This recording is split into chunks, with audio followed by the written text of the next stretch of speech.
Bitso-bitso, yan ang tawag naming taga-Pangasinan dito.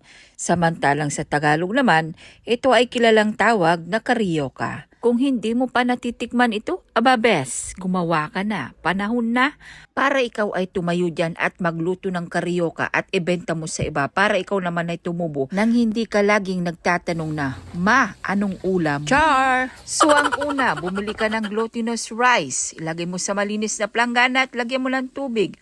At halu-haluin mo lang na parang ganyan. At dahil nga purong Pangasinan ako, syempre maglalagay ako ng buko na kinayod. Yung iba na gumagawa naman po nito ay hindi na po naglalagay ng buko. Kanya-kanya po tayo ng weha. Pagkatapos mo na ibilog yung ating glutinous rice, ay magpainit ka ng mantika sa kawali at ilagay mo sila isa-isa. Isa-isa dapat para hindi sila magdidikit, bes. Katapos ng ilang minuto, syempre, babaliktarin mo para pantay yung pagkakaluto ng ating karyoka. Siya nga pala mga bes, ang pagluluto nito, pag nakita mo na lumolobo na siya, iihahon mo na siya sa kahirapan. Huwag mong i-golden brown, bes, kasi matigas. Tapos magpainit ka ulit ng mantika sa kawali, maglagay ka ng sugar brown.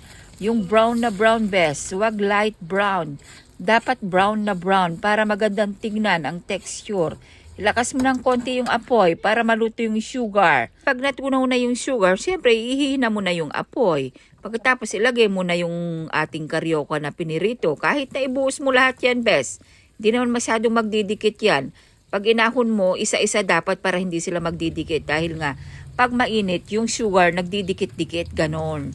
Tapos babalik-baliktarin mo lang sila at ilagay mo na sa iyong lagayan, kailangan isa-isa para hindi sila nagdidikit. O nakikita mo, di ba? Nagdidikit-dikit sila kaya dapat isa-isa. Isa-isa mong iyahon at ibabaliktad, ganon. At alam mo ba na pwede mong pagkakitaan ito? Pwedeng pang merienda ng iyong mga junakis at pwede rin mo rin pagkakitaan, ibenta mo sila, ganon. Para tumubo ka at mabawi mo yung pinambili mo dito. Alam nyo ba kung magkano ang benta ko dito? Sa 3 piraso sa isang stick, ang benta ko po ay 20 pesos. Pero nasa sa inyo lang naman yan kasi minsan mahal ang buko, itaas nyo na lamang po yung price. So heto na bes, moment of truth, kailangan na natin tikman at sabihin natin kung ano talagang lasa.